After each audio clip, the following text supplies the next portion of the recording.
ஒரே நாளில் தாவேகா வேட்பாளர்கள் 33 பேரின் வேட்புமனு தள்ளுபடி. என்ன நடந்தது? கதி கலங்கி போன விஜய். அதாவது தமிழக அரசியல் களம் என்பது சட்டமன்ற தேர்தலை முன்னிட்டு தற்போது பரபரப்பாக செயல்பட்டு வருகிறது.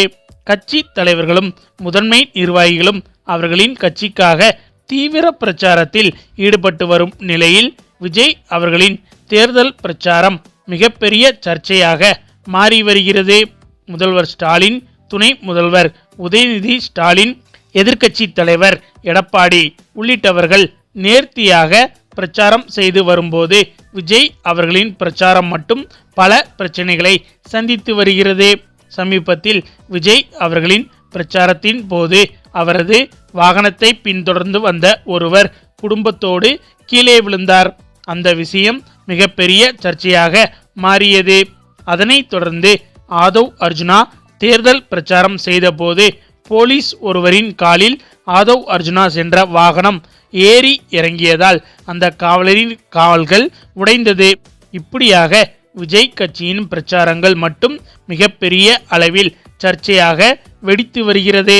அதே சமயம் விஜய் அவர்களின் பிரச்சார வாகனத்தை பின்தொடர்ந்து வந்த பெண் ஒருவரை இன்னொருவர் எச்சரித்திருந்தார். இப்படி செய்தால் உயிர் போய்விடும் என்று அந்த நபர் அந்த பெண்ணிடம் எச்சரிக்கை விடுத்தார். ஆனால் அந்த பெண்ணோ அதை கொஞ்சம் கூட காதில் வாங்காமல் அந்த நபரை போட்டு தவறான வார்த்தைகளில் திட்டிவிட்டார். ஆக மொத்தம் இது போன்ற பல சம்பவங்கள் விஜயின் பிரச்சாரத்தில் மட்டும்தான் நடக்கிறது. இதுபோக ஆங்காங்கே சிறு சிறு விபத்துகளும், அந்த விபத்துகளில் சிலர் சிறு காயங்களும் சிலர் படுகாயங்களும் அடைந்து வருகின்றனர். அந்த அளவுக்கு விஜய் அவர்களின் பிரச்சாரங்களில் மட்டும்தான் பல பிரச்சனைகள் தலை தூக்கி வருகிறது. இதன் காரணமாக விஜய் அவர்களின் பிரச்சாரத்திற்கு மொத்தமாக தடை விதிக்கலாமா என்று தேர்தல் ஆணையம் யோசித்து வருவதாக தகவல்கள் வெளியாகி இருக்கிறது. மேலும் இப்படியாக தேர்தல் பிரச்சாரங்கள் ஒருபுறம் சென்று கொண்டிருக்கும் நிலையில் வருகின்ற சட்டமன்ற தேர்தலில் எந்த கட்சி வெற்றி பெறும், எந்த கட்சிக்கு எத்தனை சதவீதம் ஓட்டுகள் கிடைக்கும் என்று கருத்து கணிப்புகளும் நடந்து கொண்டுதான் இருக்கிறது. அதுவும் முக்கியமான நிறுவனங்கள் அவர்களது கருத்து கணிப்பு முடிவுகளை வெளியிட்டு வருகின்றன. அதிலும் தமிழக சட்டசபை தேர்தலை ஒட்டி பல்வேறு கருத்து கணிப்புகள் வெளியாகி வரும் இந்த நேரத்தில் மிகவும் முக்கியமான கருத்து கணிப்பு நிறுவனமான லோக்போல் சார்பில் நடத்தப்பட்ட புதிய கருத்து கணிப்பின் முடிவு தற்போது வெளியாகி இருக்கிறது. இதில் திமுக கூட்டணி அமோக வெற்றி பெறும் என்றும், அதிமுக கூட்டணி விஜயின் தாவேகா மற்றும் சீமானின் நாம் தமிழர் கட்சிகள் கடும் பின்னடைவை சந்திக்கும் என்றும் லோக்போல் சார்பில் நடத்தப்பட்ட தேர்தலுக்கு முந்தைய கருத்து கணிப்பில் தெரிவிக்கப்பட்டுள்ளது. மேலும் இந்த தேர்தலில் திமுக கூட்டணி, அதிமுக கூட்டணி, சீமானின் நாம் தமிழர் கட்சி, விஜயின் தமிழக வெற்றி கழகம், ராமதாஸ் சசிகலா கூட்டணி என்று 5 முனை போட்டி நிலவி வருகிறது.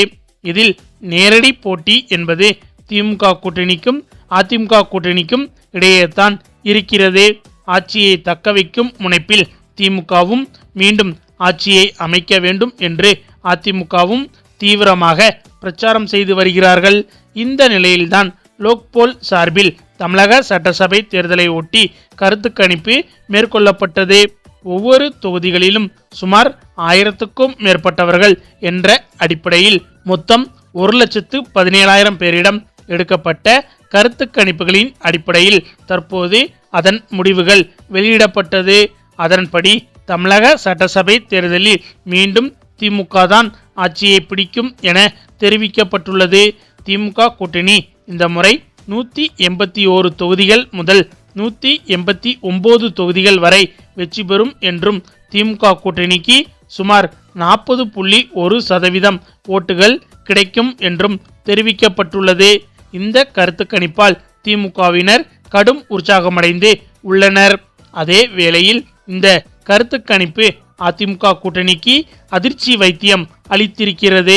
அதாவது அதிமுக கூட்டணி 38 முதல் 42 தொகுதிகளில் மட்டுமே வெற்றி பெறும் என்றும், இந்த கூட்டணிக்கு வெறும் 29% ஓட்டுகள் தான் கிடைக்கும் என்றும் கூறப்பட்டுள்ளது.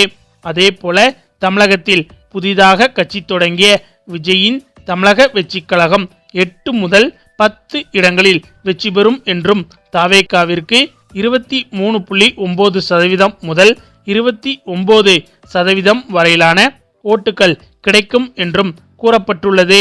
மேலும் இந்த தேர்தலில் மீண்டும் தனித்து களம் காணும் சீமானின் நாம் தமிழர் கட்சி ஒரு இடம் கூட ஜெயிக்காது என்றும் அதோடு வெறும் 4.9% ஓட்டுகள் மட்டுமே கிடைக்கும் என்றும் தெரிவிக்கப்பட்டுள்ளது.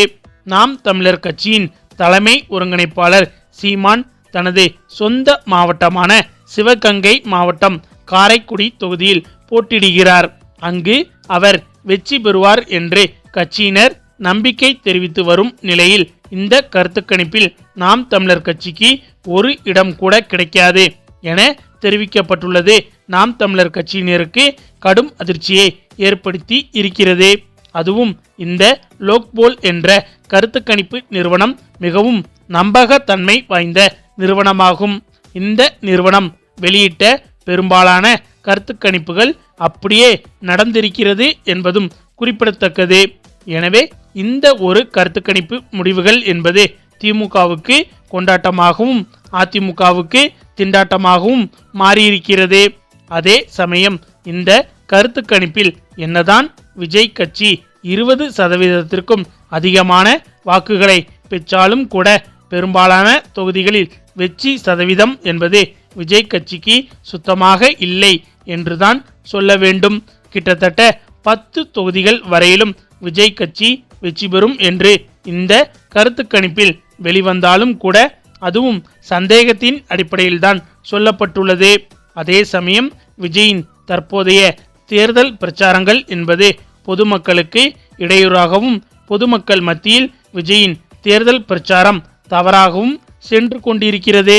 எனவே தற்போது வெளியான கருத்து கணிப்பு முடிவுகளும் அதனைத் தொடர்ந்து விஜய் அவர்களின் தேர்தல் பிரச்சாரங்கள் பிரச்சனையாகி வருவதால் இவை அனைத்தும் விஜய் கட்சியின் வேட்பாளர்களை அதிருப்தி அடைய வைத்துள்ளதாக தெரிகிறது.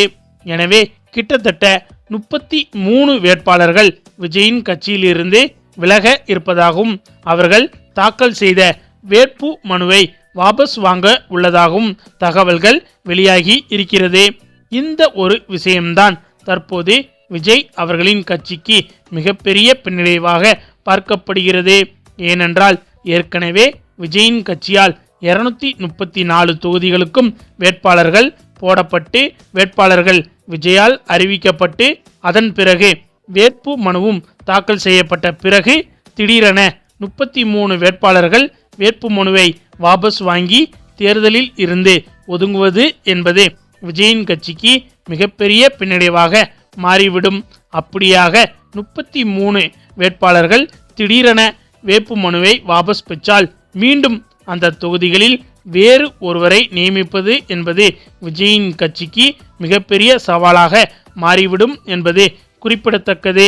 ஓகே ஃப்ரெண்ட்ஸ், இதை பற்றிய உங்களுடைய கருத்துக்களையும் மறக்காமல் கமெண்ட்ல சொல்லுங்க. மேலும் இந்த வீடியோ பிடிச்சிருந்தா லைக் பண்ணுங்க, ஷேர் பண்ணுங்க, நம்ம சேனலை மறக்காம சப்ஸ்கிரைப் பண்ணுங்க. தேங்க்ஸ் ஃபார் வாட்சிங்.